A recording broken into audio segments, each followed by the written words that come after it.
Well, hello there everyone, and welcome to today's MVPDays session on 3 tools for automating deployments in the era of the hybrid cloud. My name is Andy Syrewicze, Technical Evangelist with Altero Software, and I'm going to be walking you through the material today, so we got a lot of great stuff in store for you here. So first off, let's cover our agenda for this session. So the first thing we're going to do is we're going to do some basic introductions of myself, a little bit about the company I work for, and kind of what I do in the community. And then we're going to get to the stuff that you're here to listen about. I'm going to kind of set the stage for PowerShell and where it plays a role inside of our IT operations, and more specifically to this conversation, automation and deployments. Then we're going to talk about PowerShell Direct and Hyper-V. So looking specifically at the on-premises landscape, how do you automate those deployments on-premises with Hyper-V? And how do you do more than just roll out a virtual machine? How do you configure Active Directory inside of a VM? How do you configure file services? How do you configure DNS? How do you automate those types of setup tasks as opposed to just rolling out the VM and doing everything else manually? We're going to be talking about ways to do that, and I've got some demo work to show you there as well.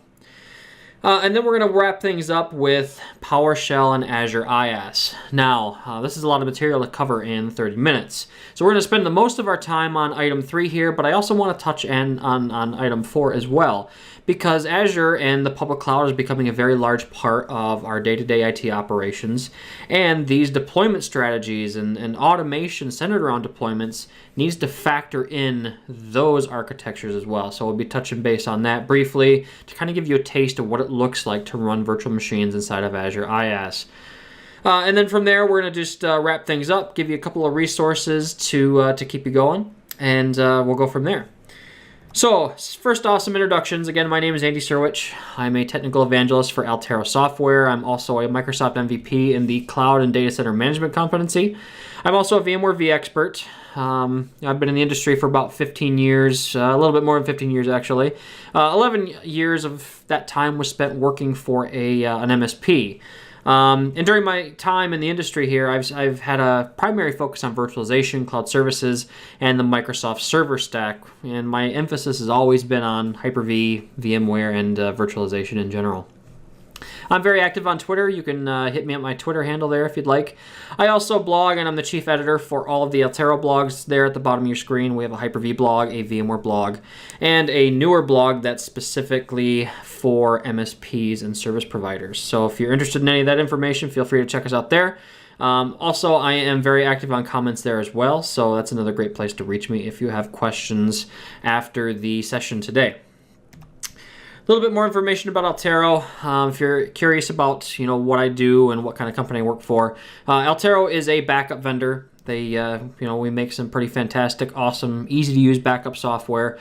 If you're interested in more information about that, you got the URL right there. You can take a look and feel free to ping me for more information. So with that, let's actually get to the material that you're here to listen about today. So first thing I want to do is just set kind of a baseline expectation of, what's the state of the IT industry when it comes to PowerShell and automation. Why is it important? Why should you be considering it? That's what this whole section is about here. So first off, let's set the stage. What does the future of IT look like? IT budgets are being slashed everywhere. That's something that I've been hearing about pretty consistently for the last couple of years. Departments are getting smaller. The workloads, however, are getting bigger. And not only are they getting bigger, they're becoming much more diverse. It used to be that when you deployed workloads inside of your organization, they were pretty much confined by the 4 walls of that network, right? You didn't typically have to worry about multiple buildings. You didn't have to worry about the public cloud, of course. And, as the IT landscape has changed and become more feature-rich, the workloads have become more diverse, more complex, more geographically spread out, and that presents some challenges, right? So not only are budgets being slashed and departments are getting smaller, they're essentially being asked to do more. There's really this need to do more with less. So, what can you do to kind of address that? And automation is one of the easy places that you can start looking at to kind of help with this problem. And I talk about automation, and really automation has become more of the norm. It's no longer the exception. There was a point in time where it was kind of the other way around, but it's just become expected, especially in the enterprise space, and now it's kind of seeping into the SMB and the mid-market where it's expected that you're going to do automation because businesses need to be agile. They need to be able to change rapidly and efficiently. And especially if you're working for a large enterprise or you're working for a service provider, you need to be able to kind of roll with the punches of the organization, right? You need to be able to take advantage of fast deployments, fast automated operations, and consistent operations as well. And automation plays a part in that. We live in an increasingly software-defined world where pretty much anything can be accomplished or configured via code, or a PowerShell script. Integrations between platforms and vendors are becoming better. I mean, think about it. We now live in a world where Microsoft and Linux play nicely together, right? I mean, that's crazy. I mean, if I go back 10 years ago, I would never have imagined myself saying that. So the integrations between these platforms are really becoming very feature-rich, and we're being able to do some cool things because of that. Businesses themselves, they see value in automating processes at all levels of the organization. And really for you, the IT pro, it allows you to do more with less and kind of help you retain that little bit of sanity that you have left, right? So, and really, what's the tool that you're going to use to kind of achieve some of this? And what we're going to be talking about today is PowerShell, PowerShell Direct, Hyper-V, and Azure. These tools are going to come to your rescue, and they're going to help you kind of work into this automation routine, work into getting automation inside of your environment so that you can really achieve some of the goals that you've set out to go after. So when we talk about PowerShell and PowerShell Direct, it's a highly intuitive command and scripting platform. It's multi-platform with PowerShell Core. So PowerShell Core is it's an offshoot of normal PowerShell, but it's specifically designed to run inside of NanoServer, and it also runs on Linux as well. So you can now script workloads and operations across multiple platforms. It's not specific just to Windows anymore with PowerShell.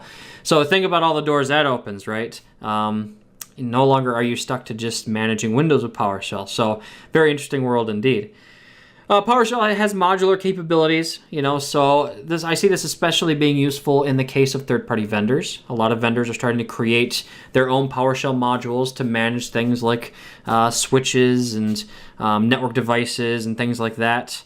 And really, it provides some amazing scripting capabilities. You think about any process or operation that you have to do in IT as an IT pro, you can usually accomplish it via scripting.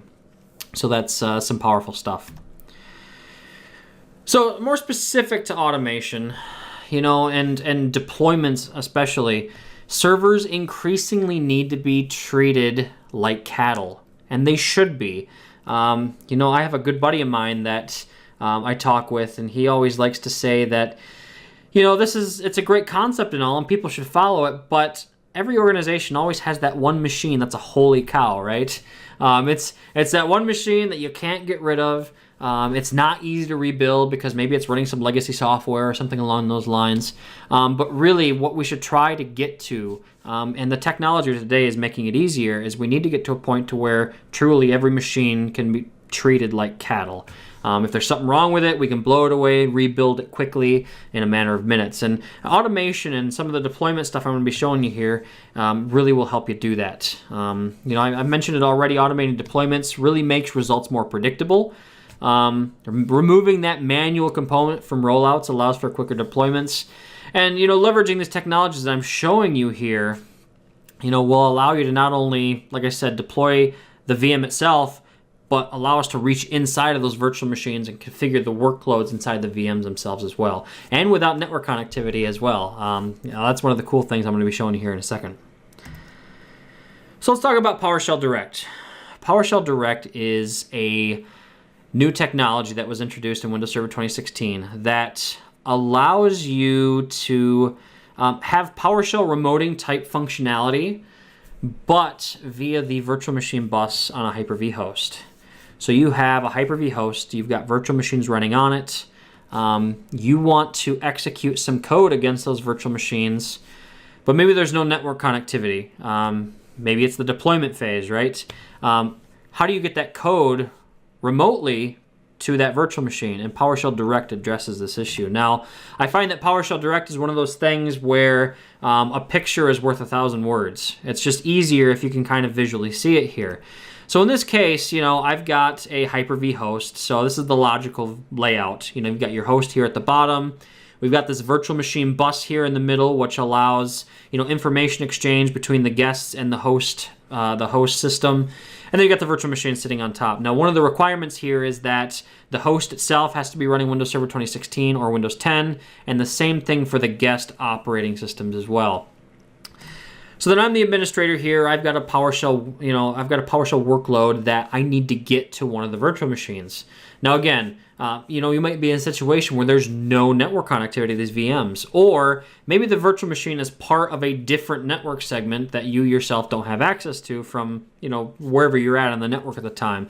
You can push this script through the virtual machine bus of the host straight to the VM here. So as you can see here, that script travels through the host, across the VM bus, and to the virtual machine. And how you tell PowerShell that you want to utilize PowerShell Direct is you're going to use the invoke commandlet, and you're going to pass the -vm name parameter. That parameter is what tells PowerShell Direct that, hey, I'm going to use PowerShell Direct for this. I'm going through the Hyper-V host over the VM bus to a virtual machine, and that's how you tell PowerShell you want to use PowerShell Direct. A couple more requirements here for PowerShell Direct. The virtual machine must be running locally on the host and booted. You got to be logged into the host computer as a Hyper-V administrator, so you got to make sure you get the proper credentials set up. You got to supply valid user credentials to the virtual machine. In the demo I'm going to show you here in a second, we'll go ahead and do that. And the host operating system has to be running Windows 10, Windows Server 2016, like I said, and same thing for the VM. We kind of mentioned that earlier.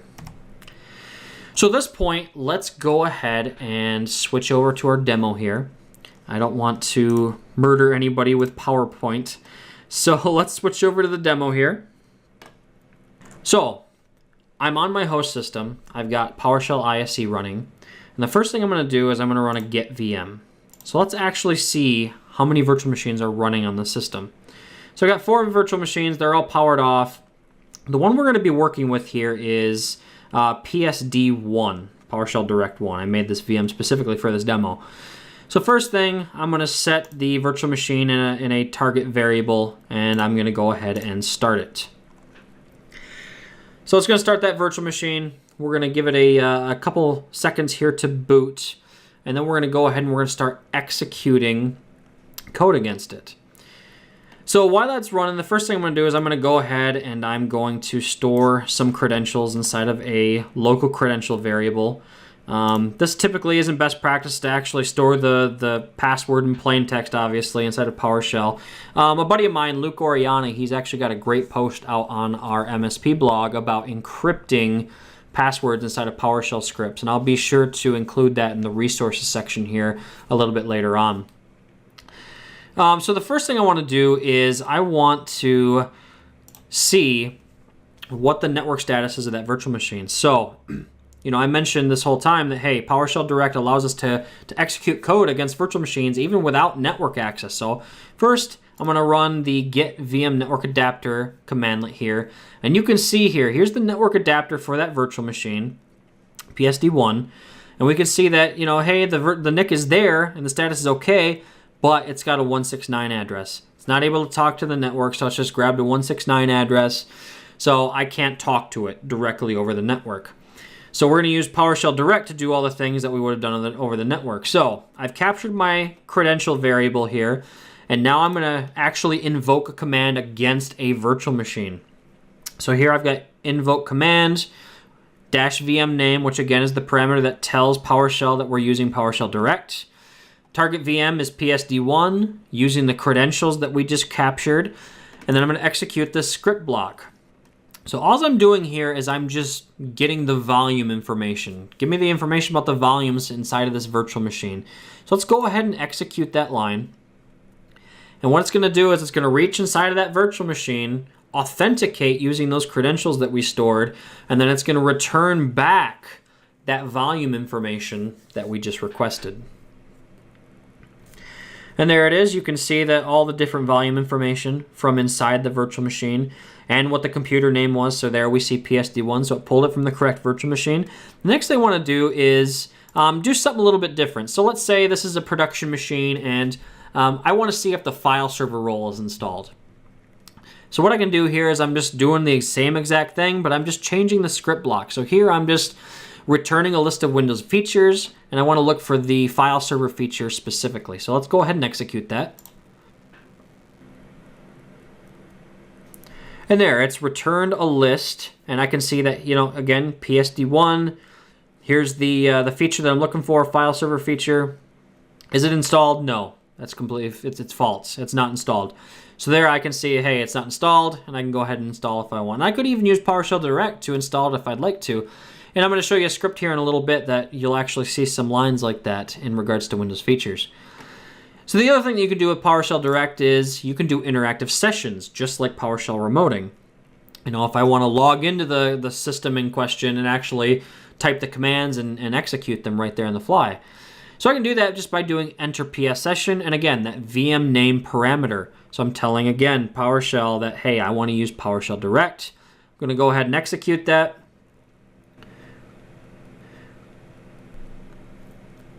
And now I'm inside that virtual machine across PowerShell Direct. And I can do things like, get process, return a list of all the processes. Same thing with the services. I mean, anything that I could do with PowerShell locally on the machine, I can do. When I'm done, I can hit exit, and we'll go ahead and stop that virtual machine as our demo is done. So you've seen some basics with PowerShell Direct now. You've seen what you can do. You've seen, some of the stuff that you can execute with it. What if you took that idea to the absolute extreme?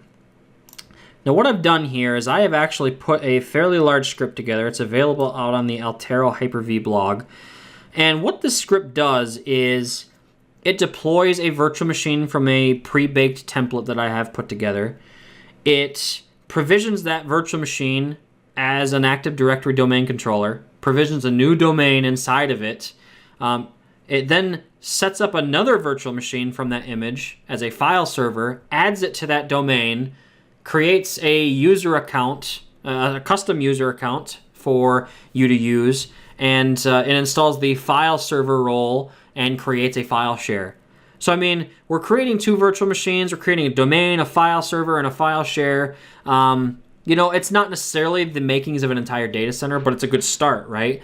Now, you could just keep adding on and on and on to add all these big custom features and roles that you need inside your environment. You could even bring in some third-party APIs to do some custom stuff with third parties. I mean, the sky's the limit for what you can automate here. Now, as you kind of step through the script, I didn't really use any PowerShell functions within the script because I find that when I'm teaching IT pros who are a little bit newer to scripting in PowerShell, they tend to have a very sequential step 1, step 2, step 3 line of thinking. And that's what I've tried to do with this script. You could implement PowerShell functions to kind of clean it up and make it a little bit more modular, but this is how I've set it up. So here at the top, we do a couple of different variable captures. We set some variables for the environment. We capture some credentials. And then here we actually start the command execution. So, here's the section where we're actually cloning the image. Here is a particular section of the script that I really like. What this section here does is after the virtual machine has been cloned and it's booting, this section of the script actually waits until PowerShell Direct is functional for the new virtual machine before we continue on and start executing code against it. Because what we do next here is if you look at this invoke commandlet here, you can actually see that first we are setting up some IP addressing, taking care of the networking section here. And then as we go a little bit further, you can see, okay, now we're installing Active Directory services on the virtual machine.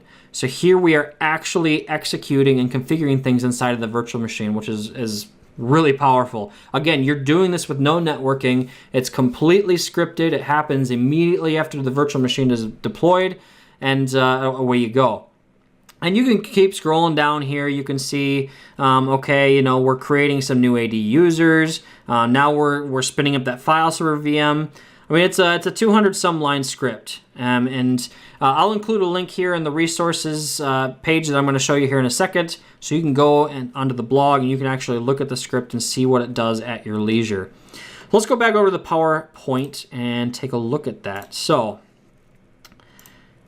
the script you just saw is that link at the top, so the Altero-HV script. I also did a similar script for VMware environments. So if you want to do the same exact thing with VMware, you can go to Altero-VM-PCLI for that same information, only with PowerCLI and VMware.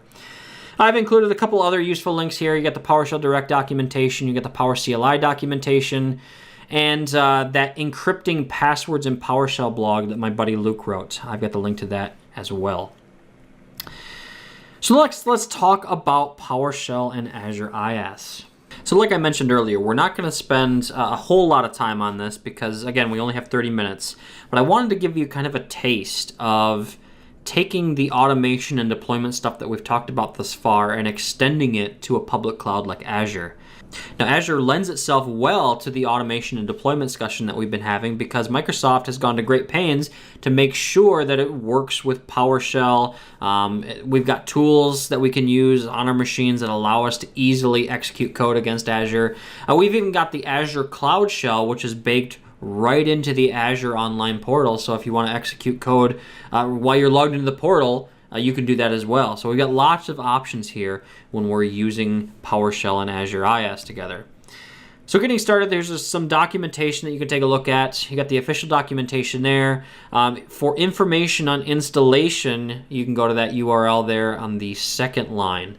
You actually have to walk through some installation steps to get Azure PowerShell installed on your machine before you start executing some code. And let's actually go ahead and take a look at that. So if I drop back down to PowerShell ISE, I can go over here to some of these code blocks that I set up for this. So first thing, as far as installation goes, and for the sake of time, I'm not going to go through this, you need to go ahead and run these top 3 lines. So the way you install Azure PowerShell on your machine is via PowerShell Get. So first you have to install PowerShell Get, and then you have to use PowerShell Get to actually install the module Azure RM. Once Azure RM is installed, you're going to go ahead and do import module, and then we're all set up to go ahead and use Azure PowerShell on our machine. So first thing we need to do is we need to actually authenticate to an Azure account. And you can do that using the login-azure RM account commandlet. So let's go ahead and run that now. And it's going to actually prompt me to log in.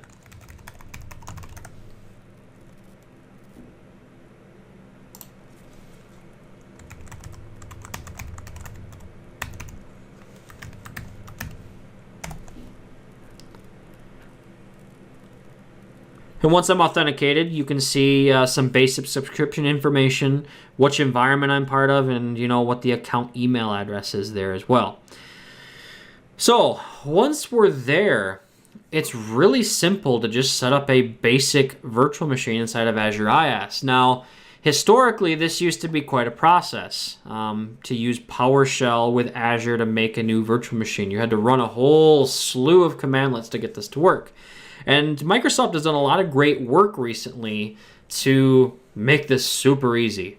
So the first thing we need to do is we need to actually capture some credentials. So let's capture some credentials.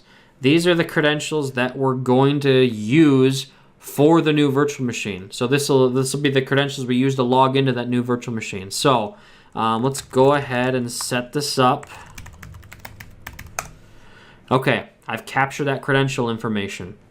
Now, I'm going to execute the new Azure RM VM commandlet to actually create a new virtual machine called sample VM using the credentials we just set for its local administrator account.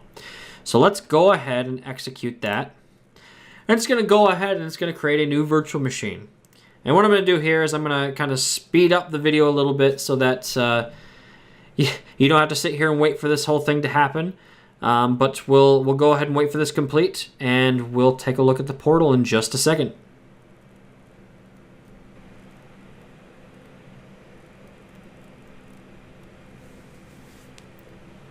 All right, the commandlet has completed, so we can see some completion information here. We've got a sample virtual machine, we've got the virtual machine ID, we've got the location of the new virtual machine.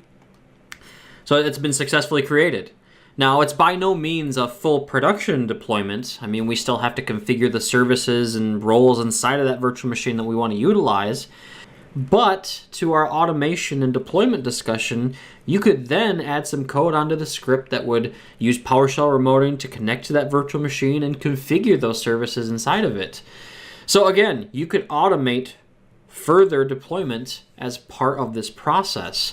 The other thing that you could do, being that it's public cloud, it's Azure, you could create some code here to set up VPNs between that Azure location and your local on-premises network. You could copy files back and forth. I mean, you could do all kinds of different things, all in a scripted fashion here. You could tailor this deployment specifically for your needs. So combining this with PowerShell Direct and some of the stuff that we talked about a little bit earlier, you can now create very geographically diverse deployments that are completely automated.